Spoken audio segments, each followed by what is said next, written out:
are offerings that say we're going to take something we don't understand and we are going to increase our understanding of how it came to be by appealing to things we do understand. We explain the unknown in terms of the known. God has no explanatory power. It's essentially the equivalent of saying it's magic. It doesn't teach us anything about how it happened. We have no way to confirm it. We have no good evidence for it.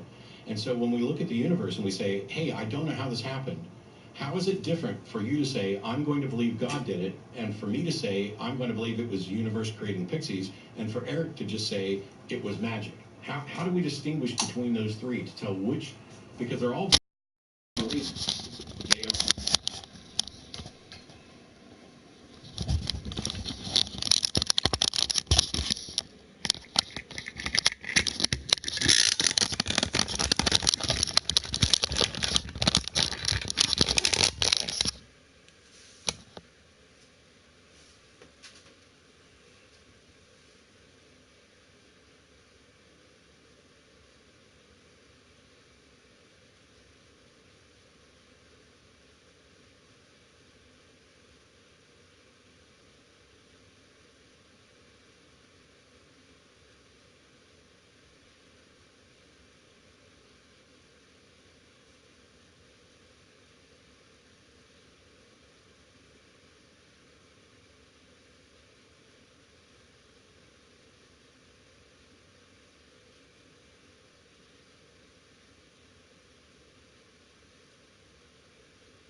Earn your degree faster at Purdue University Global.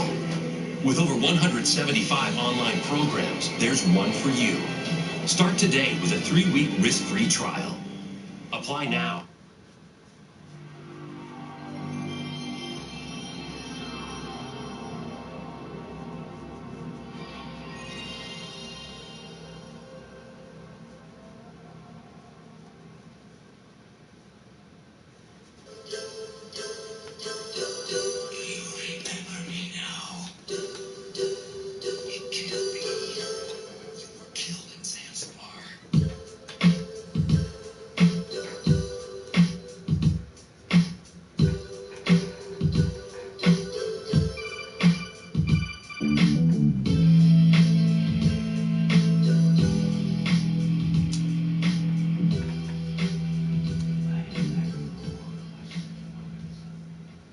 The Metal Gear franchise for decades has been at a level above everyone else when it comes to storytelling in video games.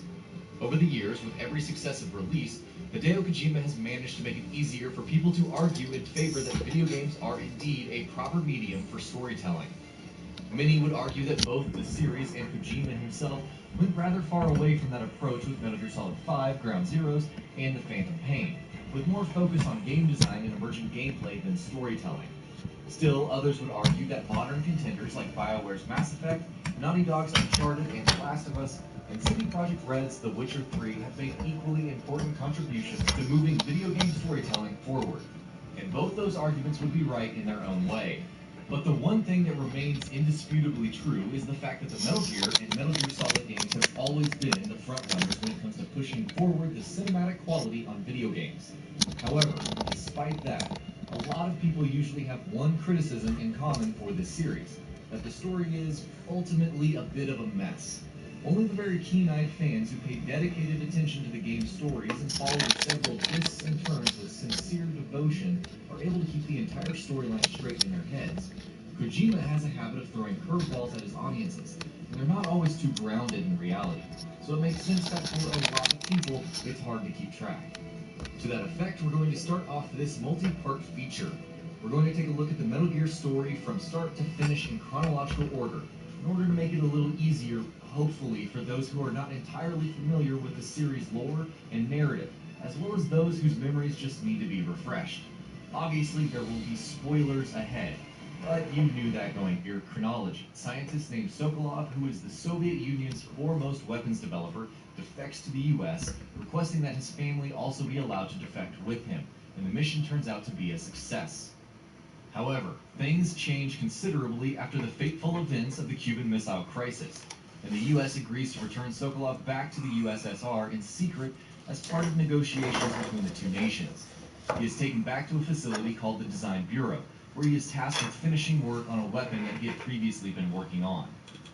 A couple of years later, US intelligence receives word from a mole in Soviet territory that the work on the weapon is nearing completion, and that if allowed to be completed, it would shift the balance of power heavily in the Soviets' favor. Why? Because essentially the weapon, named Shagohod, is a huge tank that can fire nuclear missiles over long, long distances. The construction of this weapon could spell the end of the Cold War and the beginning of an all-out nuclear war. And this is where a highly skilled special agent codenamed Naked Snake comes into play. A member of the newly formed Fox unit, Snake is dropped deep into enemy territory via the world's first Halo jump, and is tasked with one single mission: to track down Sokolov and bring him back to US territory as quickly as possible, before work on the weapon is completed. While it is a solo mission for Snake, he receives backup via his commanding officer, Major Zero, and his old mentor, the Boss, via radio transmissions. After sneaking his way through the Soviet facility, Snake finally meets with Sokolov. The scientist informs him that a Russian GRU agent who goes by the name Colonel Volgin is leading an extremist faction. They plan to remove the Soviet premier from power and use the Shagohod to spark a full-scale nuclear conflict between the USSR and the US. With this new information, Snake escorts Sokolov towards the extraction point. Things, however, do not go as planned. He is ambushed by a supporter of Colonel Volgin's, a GRU agent known as Major Ocelot. An intense fight with Ocelot and his unit ensues, but eventually both Snake and Sokolov are able to escape. Not for long, though. As Snake escorts Sokolov further towards the end of his mission, he meets someone he never imagined he would meet: at least not in the circumstances that they meet under. Snake's former mentor, the Boss, stands in his way, accompanied by Volgin. It is revealed that the Boss is actually a Soviet spy now, having defected earlier. A fight between master and student ensues, but it is far from being a close one. Snake is battered into submission with alarming ease, and after injuring him severely, the Boss kicks Snake off a bridge and into the river below, a long, long way down. Volgin and the Boss reacquire Sokolov as their hostage, while also capturing a KGB spy named Titania, who is believed to be the scientist's lover, and thus a valuable hostage. Volgin then proceeds to blow up Sokolov's design bureau with a mini-nuclear shell in order to test the weapon, much to Ocelot's alarm. While a heavily injured Snake is extracted from enemy territory, Volgin's destruction of the facility sparks an international incident. The Soviet Union believes the attack was initiated by the US, and the two countries are now on the brink of nuclear war. However, it turns out that the USSR is willing to believe the US's claim that it was Sokolov and the defected US agent, the Boss, who were responsible for the attack. All that needs to be done is to eliminate both of them, while also making sure that the Shagohod is destroyed. As such, Naked Snake is sent back into the field deep into enemy territory to carry out Operation Snake Eater. At the beginning of Operation Snake Eater, Snake acquires the help of a woman who is calling herself Eva. Apparently, she is an ex-NSA agent who defected to the Soviet Union some time back and is now tasked with providing Snake assistance during his mission. Snake makes his way through enemy territory and manages to sneak into Volgin's military fortress. Along the way, he squares off against semi-supernatural entities who are all members of the Cobra unit, which is led by the Boss. However, Snake is, once again, soon captured by the Boss and Volgin. Volgin beats Sokolov to death and proceeds to torture Snake with almost all means at his disposal. As things go from bad to worse, events transpire in such a way that leads Ocelot to almost shooting Titania. In the middle of all this confusion, Snake intervenes, and the bullet that was meant for Titania grazes one of his eyes, turning him into the eye patch-wearing legend the world would know him as in the future. Snake soon manages to escape, with the intention of blowing up the hangar where the Shagohod is currently being kept, with Ocelot and Volgin in pursuit. When they finally catch up to Snake, he sees that they have an unconscious Eva in their custody. It turns out she has been posing as Titania, and Volgin found a microfilm on her that contained all the data in the world on something known as the Philosopher's Legacy. So, what is the Philosopher's Legacy? The Philosophers were the most powerful group of people in Russia, China, and the US during World War II, and essentially the most powerful people in the world. The Legacy was a pool of money that they had all created together, worth around $100 billion. And the purpose of this vast sum of money was to finance any and all projects that were deemed essential to winning the war. The creation of the atom bomb, as well as the formation of the Boss's team of special agents, the Cobra unit, were both made possible because of this legacy. After World War II ended, there was infighting amongst the Philosophers, and the legacy was split up into different bank accounts all across the world. Volgin has long been attempting to bring the totality of the legacy under his control, and the US has long been trying to beat him to it. The microfilm found on Eva contains information on all transactions related to the legacy. In the ensuing fight, Snake is able to eliminate Volgin and destroy the Shagohod, completing half of his mission, and finally manages to escape with Eva. However, one half of his mission still remains, and for Snake, that will be the hardest part. He confronts his old mentor, the Boss, who asks him to shoot her. Snake is eventually able to overcome his emotions and kill the Boss, completing his mission.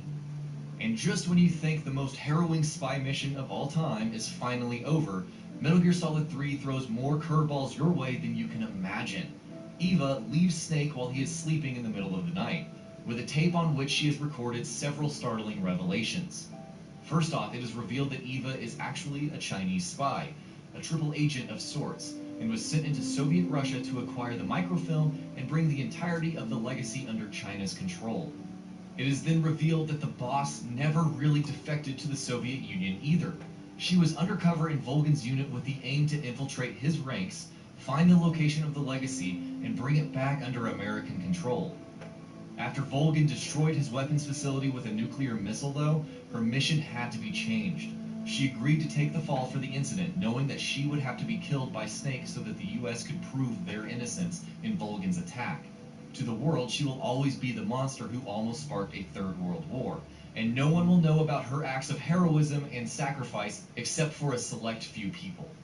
Naked Snake is given the Distinguished Service Cross by the President of the United States, and given the title of Big Boss. However, Snake, who is disillusioned by recent events and is distraught over the boss's fate, cuts all ties with members of his spy team and leaves the Fox unit. But wait, it's not even over. In a post-credits scene, it is revealed that Ocelot 2 is a double agent, having been working for the CIA all along. Because basically, if you're a character in Metal Gear Solid 3 and you aren't at least a double agent, you're clearly doing something wrong. And that's not even it. Ocelot is the son of the boss and Sorrow. In addition to that, the microfilm that was in Eva's possession was actually a fake. Half of the legacy is in American hands now, with the other half being under Soviet control, restoring balance to the two. And that is the story of Metal Gear Solid 3, the rise of Big Boss and his transformation from soldier to world-renowned legend. And that's the end of Part 1. In Part 2, we'll take a look at the future events of the series. Stay tuned. We talked about the Virtuous Mission and Operation Snake Eater, the sacrifice of the boss, and how the operative known as Naked Snake came to be known as Big Boss. In Part 2, we will talk about the origins of his private military group, Militaire Sans Frontières, pardon my French, and how Skullface and XOF entered the fray. Before we begin, we wanted to briefly talk about the intriguing case of Portable Ops.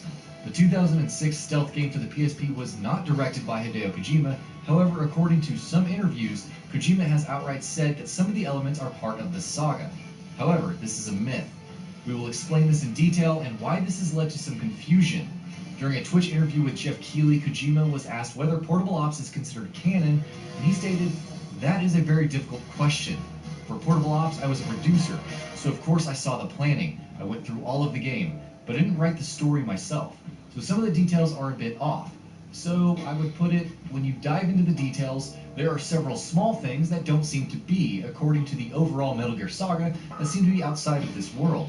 So to put it in a way, I guess the main story of Portable Ops is part of the saga, is part of the official Metal Gear timeline, while some of the small details that are in Portable Ops are outside of the saga, not part of the main timeline of the game." However, right after this, Kojima stated the following in the same interview. How to say this? Rather than saying whether it's a main story or not, it's more like, within me, things are expressed as a division between those Hideo Kojima games that I directed, wrote, designed, and those things where I was a producer. This is a clear indication that according to Kojima, games that have a Hideo Kojima game tag are part of the saga and nothing else. Furthermore, he finally explicitly confirmed in an interview with IGN in 2015 that only his games are part of the saga. He stated, "I will always say this will be my last Metal Gear, but the games in the series that I've personally designed and produced, Metal Gear on the MSX, Metal Gear 2, Metal Gear Solid 1, 2, 3, 4, and Peace Walker, and now Metal Gear Solid 5 are what constitute a single Metal Gear saga. With Metal Gear Solid 5, I'm finally closing the loop on that saga. In that sense, this will be the final Metal Gear Solid. Even if the Metal Gear franchise continues, to me this is the last Metal Gear." So there you have it. Portable Ops is not canon, so we won't be covering that game in this series, regardless of how awesome the story was in that game. Anyway, that's enough explanation, let's get moving. Big Boss, who prefers to go by his original name, Naked Snake, left the United States of America after he discovered the true nature of the boss's involvement in Operation Snake Eater. Soon after, he began working with Revolver Ocelot and Major Zero on Cypher, the organization formed using the legacy which in the future will go on to become the Patriots. However, due to their ideological differences, Zero interprets the boss's vision for the world as having complete control, whereas Big Boss simply wanted a soldier's refuge. In a project known as Les Enfants Terribles, which we'll speak to in later parts, Snake parted ways with Zero under acrimonious circumstances.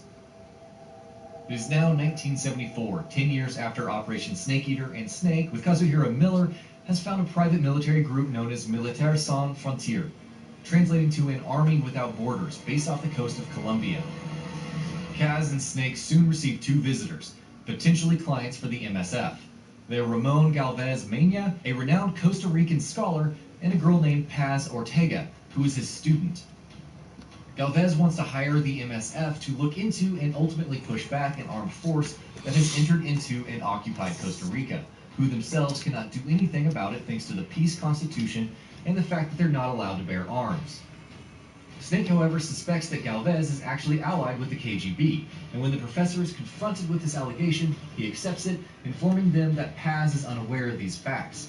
Galvez tells Snake and Kaz that the Soviet Union wants to establish a stronghold in Central America, and as such, they want to hire the MSF to investigate and push out the armed forces occupying Costa Rica, who they suspect is actually the CIA. Snake is about to refuse when Galvez does something that changes his mind almost instantly.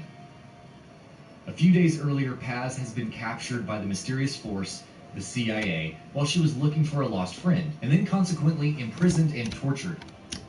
While she was able to escape, she recovered a tape recorded by her friend. Galvez plays this tape for Snake, who, much to his own surprise, hears the voice of his former dead mentor, the boss, in the recording. Confused and intrigued, he accepts the offer. Kaz also approves of this decision, since he sees this as a means to put down some roots for the MSF and eventually allow the organization to grow. In payment, the MSF are given a chopper for transport and given the use of a forward operating base off of the coast of the Caribbean. Big Boss, or Snake, soon arrives in Costa Rica, but when he does, he immediately notices that something is amiss. The CIA has brought a bunch of nuclear weapons with them to Costa Rica.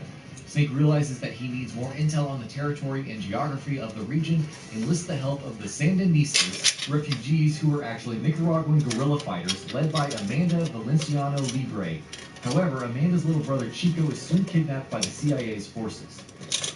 Snake realizes that he needs help to track the nuclear shipment, and the one person who can help him do that best is kidnapped Chico, which is rather inconvenient for him since he knows the route through which the nuclear weapons are being transported. Amanda tells Snake of the prison facility where Chico is being held, and without further delay, Snake sets off to free the little boy from imprisonment. Snake locates Chico, who tells him of the route for the nuclear shipment, and then joins MSF.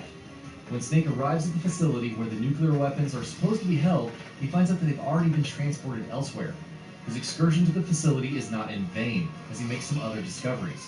He overhears a conversation between a man known as Hot Coldman and a certain wheelchair-bound Dr. Huey Emmerich.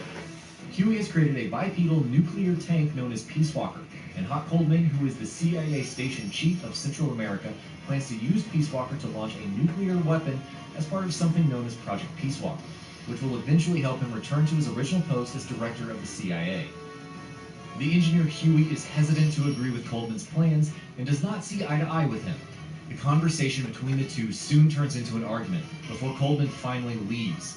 Snake reveals himself to Huey, who tells him that Peace Walker, built around the original concept of Metal Gear, is equipped with an AI system, and its purpose is to act as the ultimate nuclear deterrent. The AI system would launch a retaliatory nuclear strike after calculations without the interference of human hesitance and uncertainty, and Coldman means to use this weapon to show the CIA that it actually works.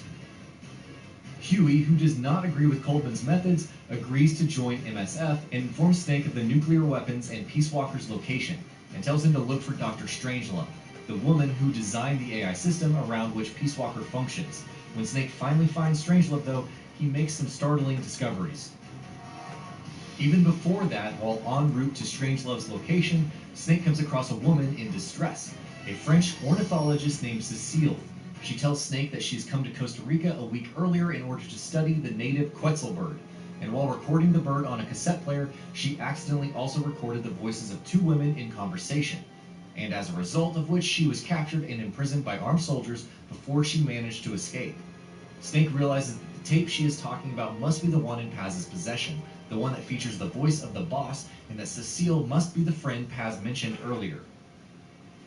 Sending her to MSF's forward operating base, which has now been dubbed Mother Base, Snake proceeds with his mission. However, he soon receives word from Kaz that while the tape that Paz brought with her earlier had indeed been the one that Cecile had been talking about, Cecile had never actually met Paz in her life. While he is baffled, Snake chooses to deal with the situation later, deciding to focus on finding Strangelove first. And he does find her. Strangelove had previously worked closely with the boss in the past and had eventually come to love and idolize the woman.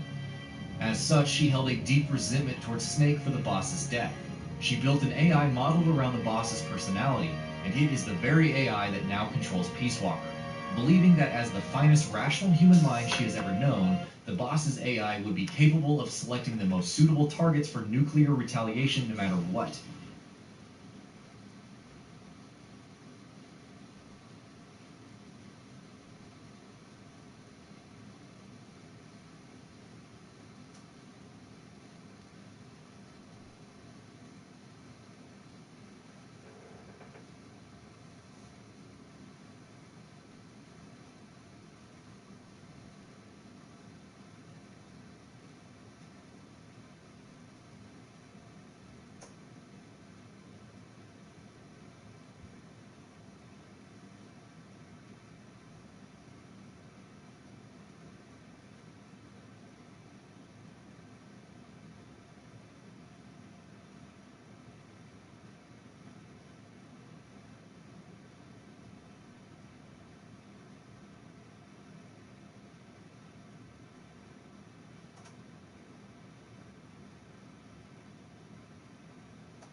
She challenges Snake to destroy the AI to kill the boss once more. However, due to the AI's haunting words, Snake is unable to do so and eventually passes out. When he comes to, Kaz accuses him of letting his past interfere with his mission, and Snake vows to destroy the AI and Peace Walker when he comes across it next. With the help of Huey, Kaz is able to confirm the location of Peace Walker, and Snake immediately follows in pursuit. When Snake reaches the facility where Peace Walker is being kept, he discovers that it's also being occupied by Soviet forces, and soon he finds out why. But not just yet. He sees that Coldman has somehow taken Paz captive as a bargaining chip against MSF, and plans to launch a missile using Peace Walker soon, with MSF's mother base being the first target. Snake attacks Peace Walker in an attempt to destroy it, but he fails, and the bipedal weapon is transported across the border to Nicaragua, with Coldman also escaping with Paz in custody. Snake gives chase, and he finally reaches the facility where Peace Walker is being kept. During this entire time, he also fought off against mechanical beasts, which are more or less the main bosses in this game. These include the Pup, Cocoon, Chrysalis, and various armored vehicles such as LAV Type G, Mi-24A, and many others. At the facility, Snake realizes that both he and Coldman have been played from the very beginning. Soviet forces take over the facility, and it is revealed that Ramon Galvez, the professor, is actually a Soviet agent named Vladimir Zadornov. He has been in league with Coldman from the very beginning. However, his true intention is to bring Peace Walker under Soviet control and launch a nuclear missile against Cuba instead. During this revelation, Coldman is gravely wounded and is almost on the brink of death. Just as Zadornov is about to turn on Snake to finish the job, the combined forces of MSF and Sandinistas storm the facility and the control room. This creates a distraction, and after an intense battle, Snake is finally able to destroy Peace Walker. Zadornov and Coldman are both captured by MSF. If you think this is Peace Walker's happy ending, you're very wrong. As is often the case with Metal Gear Solid games, things are far from over, and shit is about to monumentally hit the fan. While on board the chopper that is transferring the captured and wounded Coldman to Mother Base, Coldman somehow manages to activate Peace Walker's data uplink, and the result? Not good at all. The data uplink from Peace Walker convinces NORAD that the Soviet Union is about to launch nuclear warheads targeting the USA's west coast. Snake contacts the American authorities, identifying himself as Big Boss, and attempts to convince them that the data is fake, and that there is no nuclear attack coming their way. They do not, however, place their trust in his words, and prepare to retaliate. At the very last moment, with a nuclear strike against the Soviet Union imminent, the boss's personality takes control over Peace Walker's AI and drowns itself in an act of sacrifice, severing the connection and effectively ending the threat. It's still not over. Some time passes, and in this period, Huey and Strangelove have together developed Metal Gear Zeke, a bipedal nuclear tank similar to Peace Walker that would serve as deterrent for MSF should someone decide to attack it in the future the way that Coldman did. Soon, Snake and Kaz both notice that Zadornov has repeatedly made almost successful attempts at escaping Mother Base. As such, they both suspect that he has inside help from MSF. And then comes the final twist of Metal Gear Solid Peace Walker. Paz reveals herself to be an agent of Cypher, in league with Major Zero, and that she's been using Zadornov's escape attempts as distractions to, bit by bit, bring Metal Gear Zeke under her control. She reveals that Cypher, or Major Zero, wants to bring the various intelligence agencies across the world under its control, and that he plans on doing the same with MSF, so that it and Big Boss can both act as sort of a shield, complete with Weapon Zeke, for the organization, and ensure its growth, in fact, of any opposition in the future. Big Boss refuses Paz's offer, at which point Paz threatens to launch a nuclear missile on American soil if Snake doesn't surrender MSF to Cypher. A fight ensues, and Snake is able to cripple Metal Gear Zeke with an explosion, a result of which Paz is thrown into the ocean and assumed to be dead, but she is not dead. Coming back to Peace Walker, why did it decide to just drown itself? You see, Peace Walker's AI was supposed to be a mirror of the boss's character, a machine that will always be loyal to its mission, just like how the boss was loyal to her mission in Snake Eater. The ending events of Snake Eater showcased the boss actually sacrificing herself for her country by laying down her arms. Peace Walker did the same thing, by laying its arms down and bringing peace. This was the boss's mission, fulfilled yet again through Peace Walker. Snake finally realizes the reason why the boss did what she did in Snake Eater and decides that his life will be different. He throws away the boss's bandana, indicating that he has let go of his past and finally accepting the title Big Boss.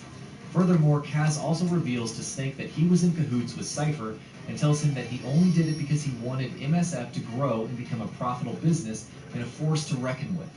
However, during a later tape recording, it's revealed that Kaz is still in touch with Zero, and that the Les Enfants Terribles project has been successful and that Solid Snake, aka David, and Liquid Snake, aka Eli, are growing up to be clones of the Big Boss. Peace Walker finally concludes with an outstanding speech in declaring MSF as Outer Heaven, an organization where soldiers are respected and where they will always have a place. Although never directly spoken about in the series, Outer Heaven is actually a concept rather than an actual place. That is why Big Boss first established this concept with MSF and later on during the events of Metal Gear 1 and Metal Gear 2 Solid Snake. In the coming months, MSF becomes too huge, and this begins the events of Ground Zeroes. In the beginning of Metal Gear Solid 5 Ground Zeroes, MSF and Mother Base face an inspection by UN amid suspicions that they possess nuclear weapons. Big Boss and Kaz suspect that this is another ploy of Cypher's to stifle the progress and growth of MSF, and as such, they refuse to submit for inspection.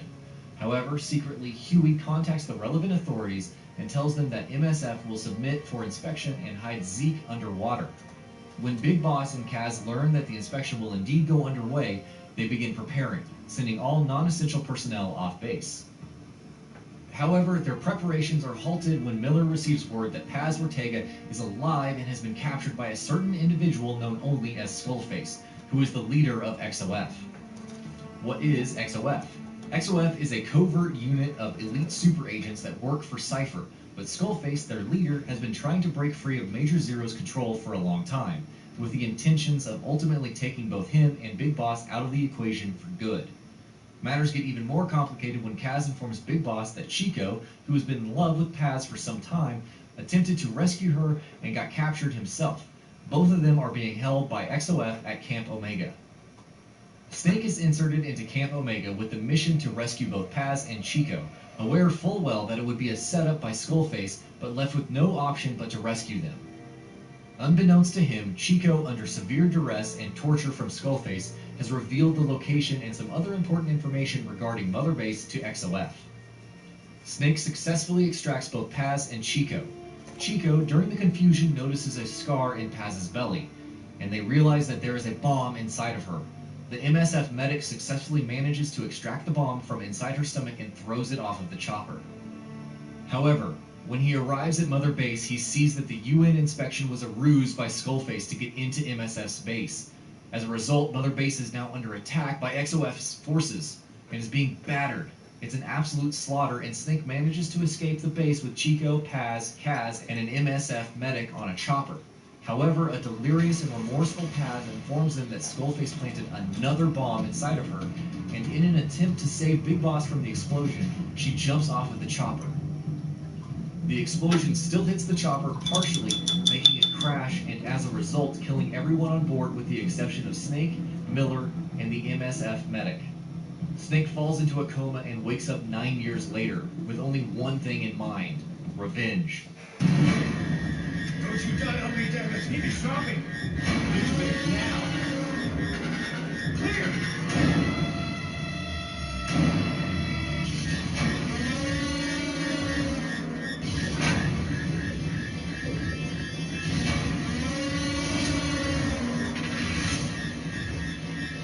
No response. Hit him again! Clear!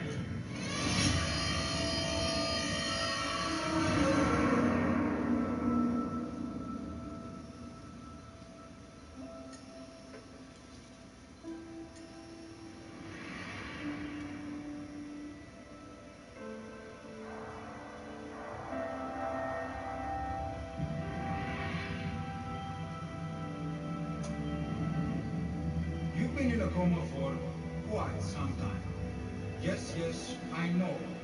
You would like to know how long. I'm afraid it's been 9 years. Why are we still here?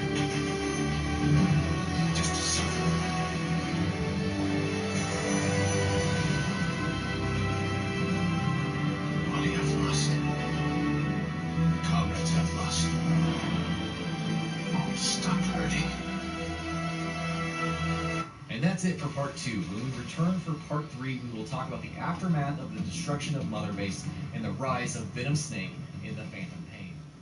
In part 2 of our recap series, we covered the Peace Walker incident, the formation of MSF, and the eventual destruction of Mother Base in Ground Zeroes, thanks to a certain individual known only as Skullface. In part 3, we'll look at the events of Metal Gear Solid 5, The Phantom Pain, and the rise of the man known as Venom Snake. As usual, spoilers ahead. Snake has been in a coma for 9 years, having suffered grievous injuries in the attack by Skullface on Mother Base.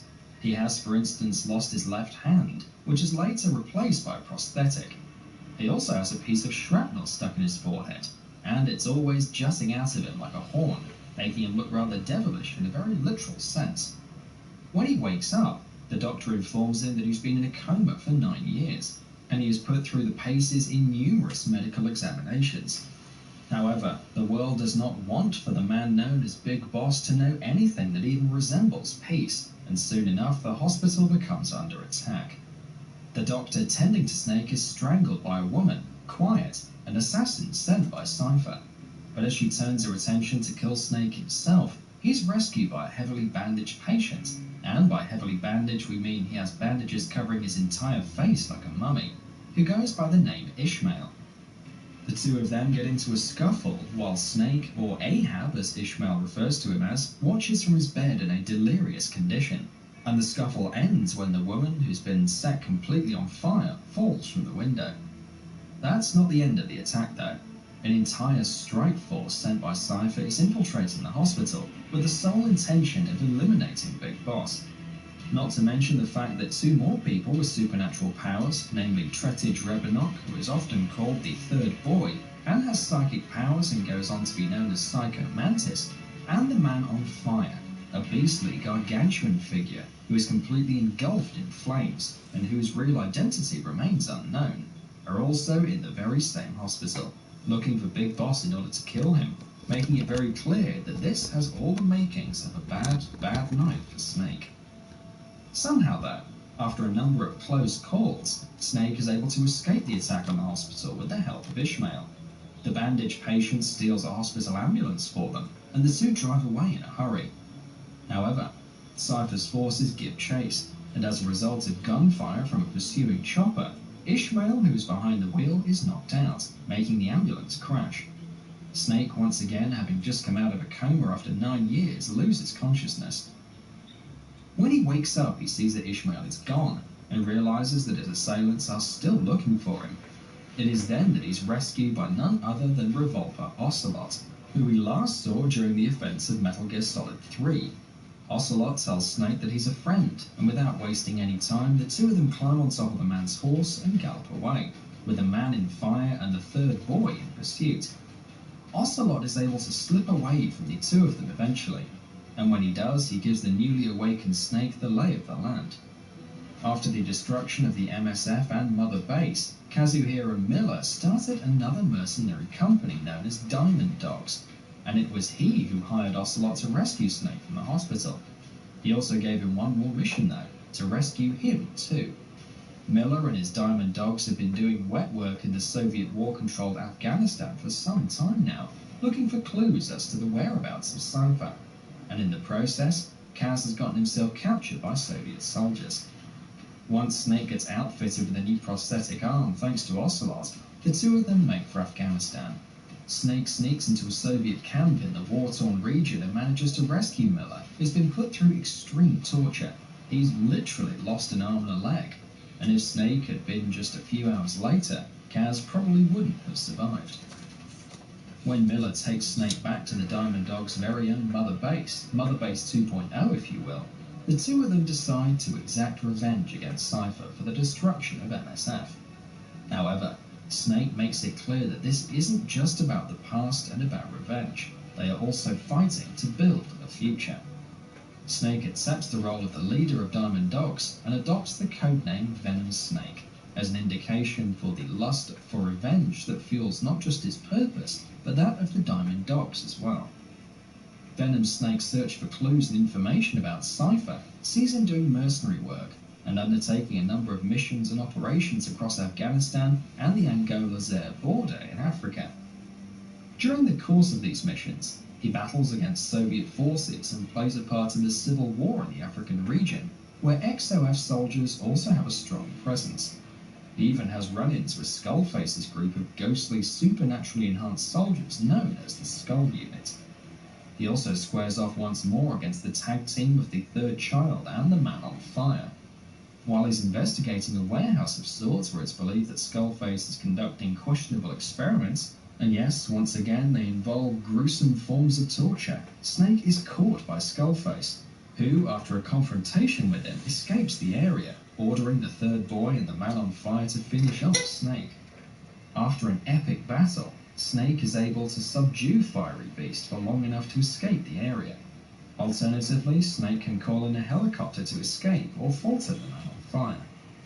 Soon, Venom Snake acquires a number of allies in addition to Kaz and Ocelot. The first of them, and probably the most interesting and surprising, is Quiet. Who is Quiet? She is the female Cypher assassin who was sent to kill Big Boss in the hospital during the attack. She somehow survived the flames that had engulfed her when she fled, and through several mysterious circumstances, she has now lost the ability to speak completely, as well as gained a number of other supernatural abilities, such as cloaking herself, essentially making her invisible. Snake crosses paths with her early on during his initial missions in Afghanistan, and the two become locked in a thrilling long-range sniper rifle battle. Snake ultimately manages to beat her, and depending on the player's choice, brings her back to Mother Base. Kaz, of course, suspects her, and doesn't trust her one bit, but Ocelot and Snake together decide to let her accompany Snake on missions out in the field, which is apparently what she wants to do as well. The second ally they recruit is Huey Emmerich. Yes, he survived the attack on Mother Base, and considering that and the fact that the supposed UN inspection 9 years ago wouldn't have happened if Huey hadn't gone behind Snake and Kaz's back and agreed to letting it happen, Kaz, Ocelot and Snake all feel that Huey was in cahoots with Cypher all along. Huey has been working for Skullface, working on a new bipedal nuclear tank in vein of Peace Walker, this time known as Metal Gear Sahelanthropus, and as such is always under heavy guard. Snake manages to sneak into the base where he's being held and get him out of there, in the process narrowly escaping an attack by the aforementioned Metal Gear. When they get back to Mother Base, Huey is interrogated, which as you know is just another word for tortured in the world of Metal Gear Solid, by Ocelot and Kaz, but Huey's stance remains the same. He did not know that the nuclear inspection 9 years ago was supposed to be a ruse, and maintains that he was innocent in the attack. He says that he agreed to work for Skullface and Cypher on the Metal Gear project, because they promised protection for him, and because it was also a chance for him to work with Dr. Strangelove again, who had also been taken captive by Cypher. It is also revealed that the two fell in love and had a child named Hal Emmerich together, who in his future years is more commonly known as Otacon, but their fate is not revealed until later in the game. Huey also tells them that Skullface is working on another unknown project, something that's supposed to be even more dangerous than Metal Gear. What that is, though, they do not know yet. Snake also manages to acquire another ally, an uneasy ally, but an ally nonetheless. He's an extremely skilled child soldier named Eli. Who is Eli? He is the product of a Cypher project known as Les Enfants Terribles, one of at least 2 living clones of Big Boss himself, and goes on to be known as Liquid Snake in the future. He was being transported from his home in Britain when he managed to escape and wound up leading a faction of child soldiers in Africa. Snake extracts him from the field and confines him to Mother Base with the intention of giving him a proper education and a proper life. Eli, however, has always been brought up with one belief, fed into him, that he is the inferior son, that he has the lesser genes as compared to his twin brother, David, aka Solid Snake. In reality, though, the opposite is true, and this is done to bring out the best in Eli. This, however, leads him to developing a deep resentment and hatred for Big Boss, not to mention Solid Snake as well. But that part isn't really relevant right now, so let's talk about it later. It soon comes to light that the Cypher that Diamond Dogs is after is not what they had imagined it was. While they think Major Zero is the man behind everything that has gone wrong in the last decade or so, they soon realize that that is far from the truth. Major Zero has not been seen publicly by a single soul in close to 10 years. Why? Remember how we talked about the fact that Skullface, the leader of Cypher's XOF unit, harbors a hatred and resentment towards Major Zero. Skullface always wanted Zero out of the equation, and when he captured Paz and interrogated her during the events of Ground Zeroes, he did it because she was the only one who had met him in person in a long time. He wanted her to give up his location, and under extreme torture and under the false promises that he will leave Big Boss alive, that was exactly what she did. Skullface did not kill Zero, but he did send him a certain parcel as a gift. That parcel contained a sort of pin badge, which was supposed to be of some significance to the boss, and thus to Zero. The pin was infected with a certain parasite strain, and when Zero picked the pin by mistake, he was immediately infected with the virus. Zero did not die, but his health degenerated rapidly over the next few months, until finally, sometime later, he was in a completely vegetative state. Skullface and XOF had been acting as orchestrator for many of Cypher's actions to begin with, such as being an unknown and off-the-hooks backup team for Naked Snake during Operation Snake Eater. Snake realizes that their main concern is to fight against XOF and not against Major Zero, and as such, they decide to shift their priorities to what they know Skullface is working on, the project that Huey claimed is more dangerous than even Metal Gear. At the same time, a mysterious epidemic breaks out in Mother Base, with several soldiers dying alarmingly soon after becoming symptomatic. Snake orders all the infected soldiers to be quarantined. Soon, he, Ocelot, and Miller realize that all the soldiers who have the disease have one more thing in common. They all speak Kikongo. This eventually leads Snake to embark upon a mission to rescue and extract an elderly scientist named Code Talker, who is supposed to possess knowledge of this epidemic, and is being forced to work for Skullface on something known as a vocal cord parasite. Snake makes his way to the mansion where Code Talker is being held, but is ambushed on his way there by the parasite unit. Only this time, they consist of a number of female snipers who have similar abilities as Quiet. Snake manages to fight them off, and eventually sneaks into the mansion. As they're on their way back to Mother Base, they're once again attacked by the male parasite unit. After a harrowing fight, Snake finally succeeds in defeating them, and he and Code Talker safely get back to Mother Base. Soon, the full extent of Skullface's plans is revealed by Code Talker. The vocal cord parasite that Code Talker helped develop is an extremely deadly genetically engineered virus that targets people based specifically upon the basis of the language they speak. It was a test version of this very parasite that targeted and killed members on Mother Base. Code Talker gives Snake a cure for the parasite, and he manages to save the lives of the few people who haven't succumbed to the epidemic already.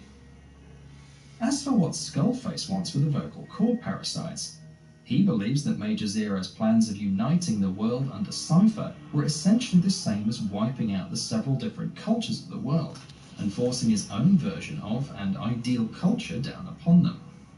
Skullface himself was ripped away from his own native culture and language in his violent childhood, and he resents Zero's plans because of this reason. He feels there is a better way to fulfill the vision the boss had for the world. This also means that just like Big Boss and Zero, Skullface also rated the boss and her ideals highly.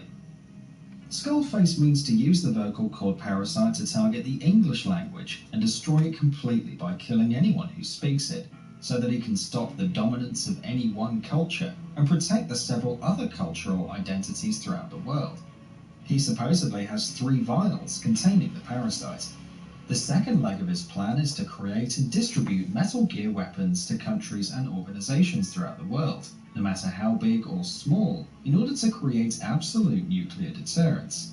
The supposed result for these 2 actions collectively should be to ensure that no one culture or nation is more powerful or more dominant than any other. However, there is a catch.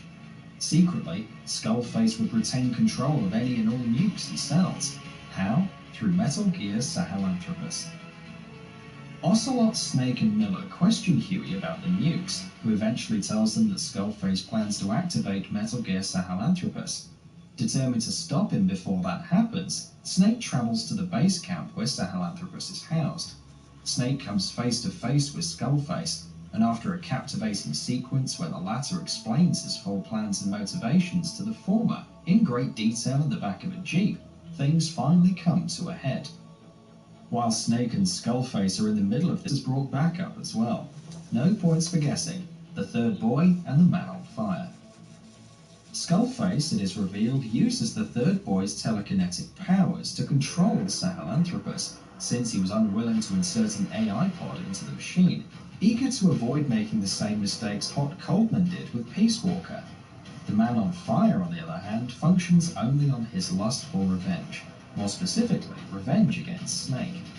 What his problem with Snake is and why he wants revenge against him is a mystery, which we will talk about later. But what we know for sure is that he has only been able to survive death because of his deep hatred for and desire to get revenge against Big Boss. The third boy, who is attracted and fueled by this rage and thirst for revenge, is the one who keeps the man on fire alive, if he can even be called alive. However, the third boy senses a deeper anger and thirst for revenge in the vicinity. Eli, who is in the chopper nearby, harbours a deep hatred for Big Boss. This hatred causes the third boy to donate his powers to the child soldier, who indirectly gains control of Sahelanthropus, while the psychic man makes the man on fire apparently commit suicide. XOF forces and Skullface retreat in a haste as they realise they no longer have control over Sahelanthropus. In an intense battle, Sahelanthropus decimates every member of XOF present in the vicinity, with Skullface, who is in possession of the vocal cord parasite capsules, being the only remaining survivor. Sahelanthropus crushes Skullface too. The machine then bears down on Snake, and after a harrowing fight, he is finally able to cripple Sahelanthropus. Snake, Miller, and Huey recover the parasite capsules, but are able to find only 2, with the other one being missing. Snake throws the 2 capsules into the fire, believing he's destroyed them. One of them is indeed destroyed, but unbeknownst to him and anyone else, the third boy salvages one of them and keeps it with himself. The third one, however, is missing. We are cryptically told it is very close to Snake, something that Snake does not fully understand yet, but will come to soon in the future via Quiet. Snake, Miller, and Huey find Skullface, who is crushed and crippled and about to die.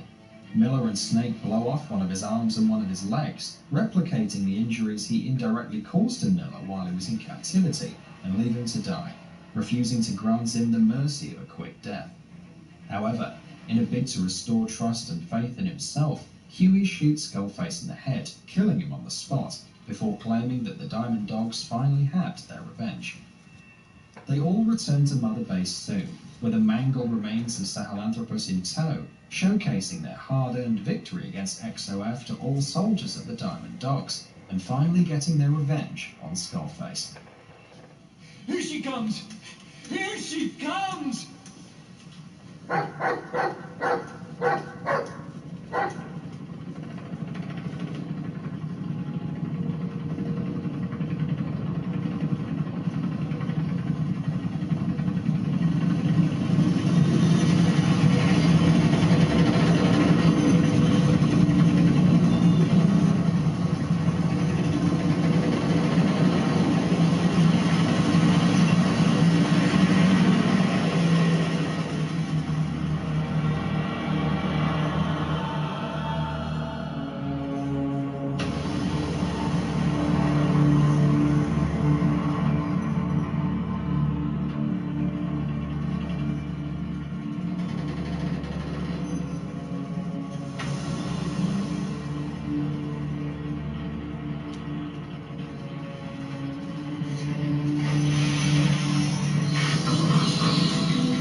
We hold our rifles in missing hands.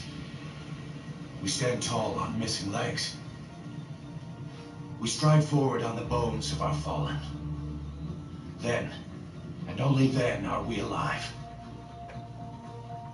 This pain is ours, and no one else's. A secret weapon we wield, out of sight. We will be stronger than ever for our peace.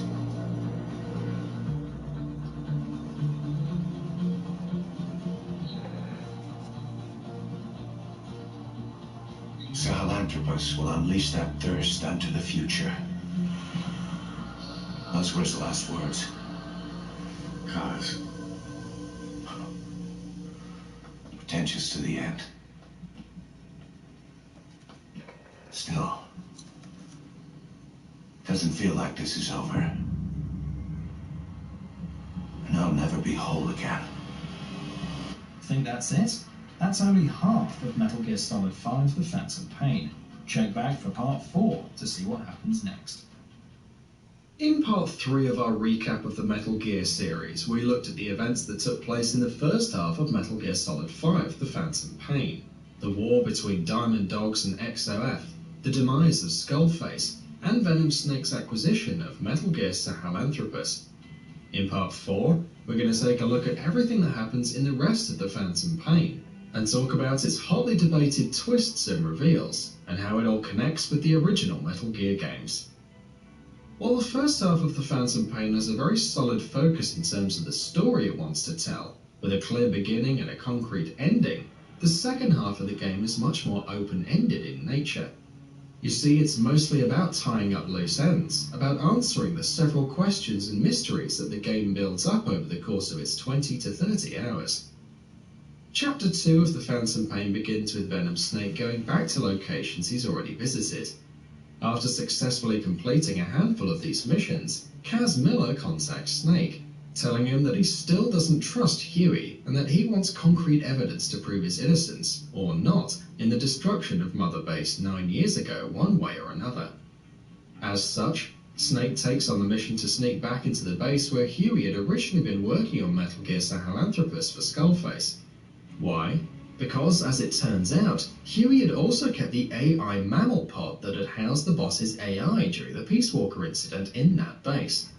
Snake sneaks into the camp and brings the AI pod back to Mother Base, and when he, Ocelot, and Kaz open it, they find something they did not expect: Dr. Strangelove's corpse. It's revealed in parts that at that moment, and in a part later on, that Huey and Strangelove had been working on Sahelanthropus together. Sahelanthropus couldn't be controlled manually because its cockpit had been designed in such a way that it was too small to fit a full-grown human. Skullface, on the other hand, refused to use an AI to control it, to avoid mistakes made by Coldman with Peace Walker. As such, Huey wanted to use Hal Emmerich, his and Strangelove's son, as an experiment to put him into the cockpit and see if he could pilot it. To protect their son, Dr. Strangelove sent Hal to the USA. This apparently enraged Huey so much that he sealed her inside the AI pod, where she suffocated to death. And while that isn't the end of the depths of Huey's degeneracy, let's move away from the Emmerichs for a while and focus on something else. Because, in its latter half, the Phantom Pain answers a lot of other lingering questions. One of them has to do with a man on fire, and just who the hell he is and what its problem with Big Boss is. As it turns out, the man on fire is none other than Colonel Volgin. No, he did not die at the end of Metal Gear Solid 3, and he only managed to stay alive this long because of his deep desire for revenge against Big Boss. In a mission where Diamond Dogs plan to bring his body back, Venom Snake encounters him once again, and after another fight he's able to subdue him in a much more permanent fashion. However, as soon as Volgin's face is revealed, he realizes that something is off about Venom Snake, and all of a sudden, his thirst of vengeance is vanished. Why this happens is something we'll tackle later on in the video. Another plot thread that gets resolved during the second half of the Phantom Pain is that of Quiet. During an incident on Mother Base, Quiet incurs several injuries, as a result of which several medical tests are conducted on her, including an MRI, and the MRI reveals that she's carrying a strain of the vocal cord parasite. This, as it turns out, is the third and final strain of the English parasite, the one Skullface referred to before dying. During an interrogation/torture sequence involving Miller, Ocelot, Snake, and Quiet, they finally realise why Quiet is as silent as she is. Because if she speaks, she will release the vocal cord parasite. Quiet has developed a sense of love and loyalty for Diamond Dogs, and more importantly, Venom Snake during the time she has spent with him. And seeing that she hasn't harmed or killed anybody in that time, even though she clearly had many opportunities to do so, Ocelot and Snake together decide that she is not an enemy. Much to Miller's chagrin, of course. Soon, tragedy strikes once again. Miller informs Snake that there's been another outbreak of the vocal cord parasites in the quarantine zone of Mother Base, and that the vaccine built by Code Talker is having zero effect on the disease this time around. In order to stop the virus from spreading further, Snake is forced to shoot and kill his own men. In a fantastic, moving scene, the deceased soldiers are cremated, with Snake and Miller mourning this tragic incident. And rather than pouring their ashes out into the sea, Snake decides to have diamonds made out of them, so that they could be a shining light even in death. We're not burying them at sea. What then?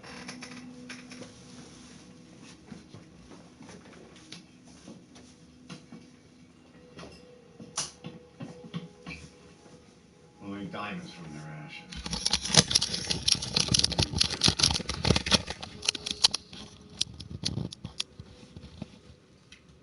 Shining light to a brother's arms, even in death.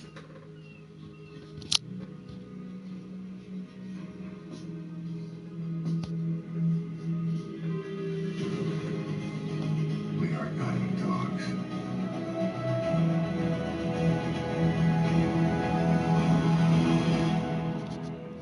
But how did the parasite break out once again? And why didn't Code Talker's cure have any effect? As it turns out, it's all because of Huey once again, who caused the parasite to mutate in such a way that the vaccine wouldn't be able to stop it. It's also revealed that Huey had been in contact with DARPA, an agency that's known to be connected to Cypher, and was attempting to sell them the parasite in exchange for protection. In light of everything that's been uncovered about Huey and his deeds, a trial is held to determine his guilt, with all of Diamond Dogs in attendance.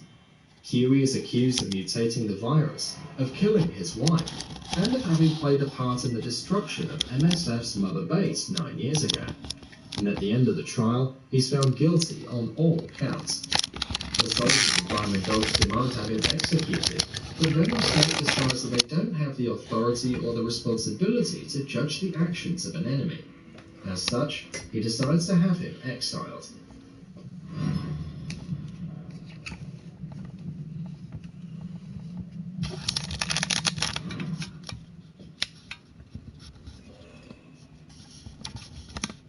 Prepare a life raft.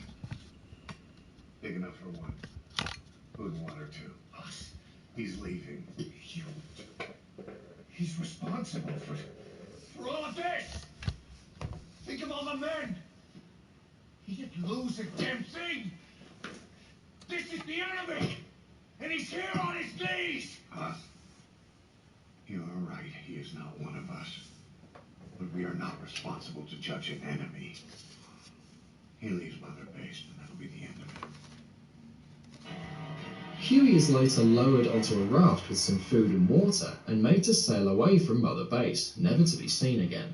And that's the last we hear of Huey Emmerich for a long, long time. We find out his eventual fate later on in the series, but let's not speak of that right now. But as it turns out, the problems don't end there. Miller soon contacts Snake, telling him that Quiet has disappeared and is nowhere to be found on Mother Base. The mutation to the virus caused by Huey means that Quiet's virus might become active, even if she chooses to remain silent, which is why she chose to leave. Kaz has, however, managed to track her current location. Worried by how much Quiet knows about Diamond Dogs and Mother Base, and the fact that she also has the vocal cord parasite inside her, Miller asks Snake to bring her back. Snake manages to track her down and finds that she's been taken captive. Her captors have been torturing her, and eventually they try to rape her as well. Obviously they don't succeed, and Quiet and Snake together manage to eliminate the soldiers, as well as an armoured tank unit. However, Quiet is injured in the firefight, and as such, Snake has to carry her through a sandstorm to get to the landing zone where his chopper's waiting to take them both back to Mother Base. Proving that he too is, after all, only human, Snake finds himself exhausted before he can get to the landing zone. He lies down to rest, but when he does so, he gets bitten by a venomous snake. Understandably, he loses consciousness. The chopper tries contacting Snake, unable to pinpoint his exact location thanks to the sandstorm. Seeing Snake in the state that he's in, and realizing that he needs medical attention as quickly as possible, Quiet tries to contact the chopper's pilot, speaking in another language. When he doesn't understand, she's forced to speak in English and direct him to their location. When Snake comes to, he realizes that Quiet is gone, with no trace of her left behind, and no way left to find out where she went. She does, however, leave behind a tape with a recorded message on it, in which she tells Snake that Skullface wanted her to infiltrate Mother Base and release the parasite there, but that her gratitude and love for Snake stopped her from doing so, and she voluntarily chose to become permanently mute. Surprisingly enough, that's the last we see or hear of her. Her fate is not known at this stage, although the game's official guide declares her dead. And that's not even it.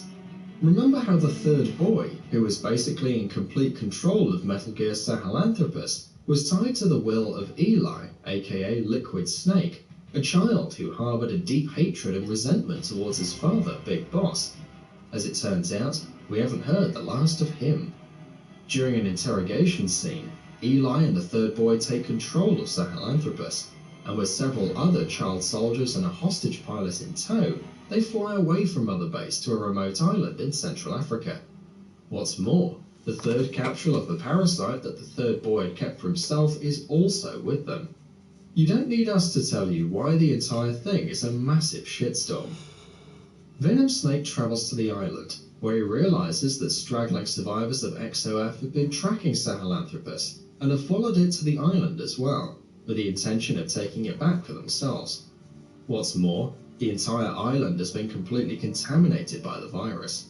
A three-way fight between Diamond Dogs, Eli, who is piloting Sahelanthropus, and XOF soldiers ensues, at the end of which Snake is finally able to destroy Sahelanthropus.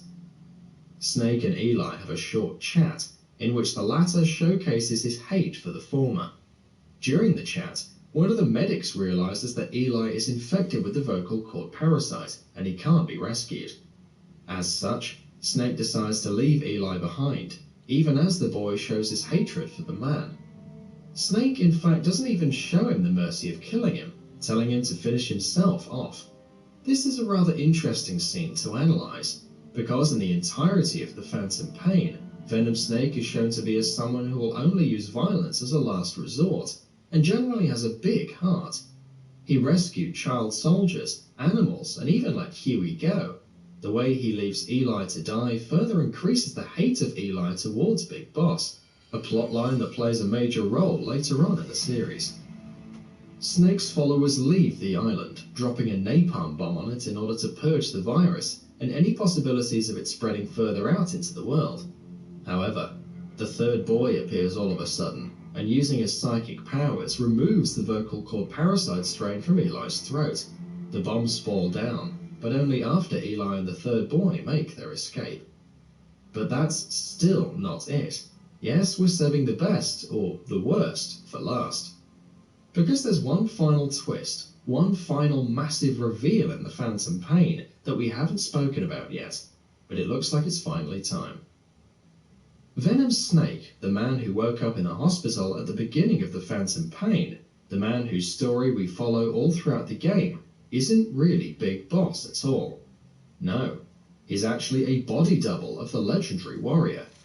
Where is Big Boss? Remember that bandaged patient, Ishmael, the man who helped Venom Snake escape from the hospital? That was Big Boss. Venom Snake was actually an MSF medic, The very same medic who was caught in the helicopter blast with Big Boss during Mother Base's destruction 9 years ago. The very same medic who removed the bomb from Paz's stomach. Big Boss, as it turns out, has been in hiding for about 9 years. He's been working on completing his plan, on building Outer Heaven, a true nation without borders, which would be free of personal profits and struggles for supremacy. While it would, when you really get down to it, still only be an army, it would actually be so much more. A nation created to maintain balance and peace in the world, just like the boss imagined it. And while Big Boss is working toward his ultimate goal, Venom Snake is supposed to help him accomplish that by carrying forward and expanding the man's legend. This is precisely why Volgin's thirst for revenge vanished, because he somehow realized that this snake is not Big Boss, but a body double. The MSF medic was put through plastic surgery and hypnotherapy to turn him into a clone of Big Boss. The plan to turn him into Venom Snake was extremely hush-hush, and very few people in the world knew about it, Ocelot and Big Boss himself being two of them. With Venom Snake's hypnotherapy wearing off, he begins remembering the truth. He receives an audio tape from the real Big Boss, who thanks him for saving his life, and tells him that Venom Snake is as much Big Boss as he is himself. That the two of them together for the legend of Big Boss. Miller gets to know about this deception, however the game doesn't make it clear when this happens. Miller is left disgusted by this deception and grows disillusioned with Big Boss. He decides to continue playing his role in this ploy, but states that he's only doing so that he can help Venom Snake and Big Boss genetic clones, Solid and Liquid Snake, grow stronger than Big Boss himself, so that one day they can eventually beat him. Ocelot warns him that the day might come when the two twins actually fight each other, and that when that happens, both Ocelot and Miller will have to take sides and end up killing the other. There are, however, still a lot of important story threads that the Phantom Pain resolves.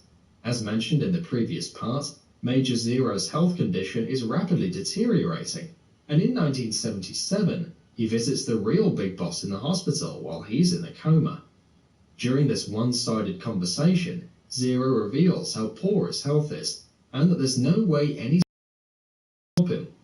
Quite surprisingly, Zero states that although he doesn't mind what Skullface did to him, he'll never forgive him for what he did to Snake during the events of Ground Zeroes. He only wants Snake to be on his side, and never actually wanted to kill the guy or for them to be enemies. In light of his health, Zero also decides to take serious actions with regards to Cypher and its future, and all we'll say right now is that the use of AI plays an important role. No longer be in a state to do anything but, well, breathe, he still wants to fulfill his interpretation of the will of the boss. We'll speak about this later on in this series. The ending of The Phantom Pain showcases the following quote: "There are no facts, only interpretations."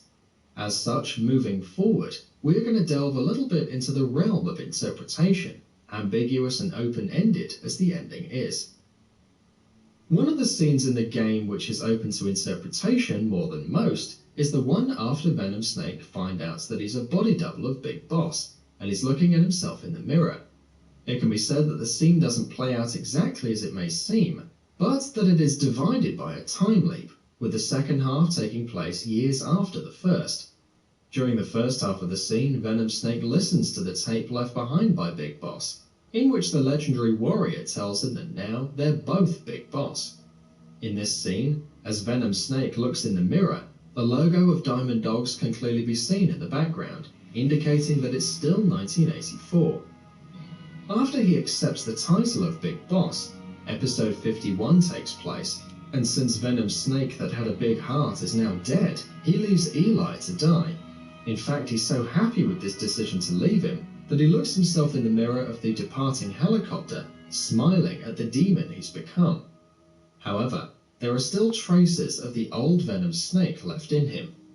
After acquiring the boss's bandana that the real Big Boss threw away during the ending events of Peace Walker, Venom Snake, aka Phantom Big Boss, now wants to rid the world from nukes. This is where the Phantom Pain's metagame in the form of fobs comes into the picture. After we, the players, will manage to trigger the nuclear disarmament event, Phantom Big Boss manages to rid the world from every nuke. This once again beautifully ties in with the setting of the original Metal Gear games, where the world has been freed from the nuclear threat. In many ways, Venom Snake was the only one besides Solid Snake to understand the boss's true will. This is something that he reveals later in a monologue. During this entire time, Venom is in cahoots with Big Boss, and for the next 11 years, he keeps on building Outer Heaven with external but secret support from Big Boss. Unbeknownst to Venom Snake, Big Boss is also building his real Outer Heaven in Zanzibar. Once Venom's Outer Heaven is complete, Big Boss returns to the United States and forms the Foxhound Unit. And this is where the first interpretation of the ending ends. The second ending begins with Venom flipping the cassette tape. The words Operation Intrude N313 are written on the back. What is it? It's essentially a death message, indicating that Venom's role as Big Boss is over, and now it's time to face Solid Snake. This makes him upset, since he now understands that Big Boss only used him, and after Venom punches the mirror, the logo changes to that of Outer Heaven. This suggests that by this time, a number of years have passed, taking the story forward to 1995, i.e. the events of the original Metal Gear. During the pre-release period of the Phantom Pain, Hideo Kojima was hyping the game as a missing link to the original Metal Gear, and how it showcases men turning into demons. The game does indeed show the downfall of Big Boss, not in the way most Metal Gear fans expected, but it shows the degeneration of Big Boss's ideals in a rather indirect way. Just like Big Boss felt he was betrayed by his nation when he was manipulated into eliminating the boss during MGS3, he too took one of his best men and turned him into a pawn for himself. The world would never know the deeds and actions of the boss, and all the great things she did. And that is exactly what will happen with Venom Snake too. The man is a phantom. Everything he does is in a way non-existent to an extent. His entire legend and accomplishments now belong to Big Boss. In a way, he betrayed us, the players, because according to Kojima, we are all Phantom Big Boss. The game shows Big Boss's fall from grace by using his best man, just the way he felt he was used during the events of Metal Gear Solid 3. He is a demon now, a person who shows no remorse whatsoever for using his best man to meet his own needs. And that's it for Part 4. We'll be posting Part 5 soon, and with it, the introduction of Solid Snake to the story, so stay tuned to Gaming Bolt.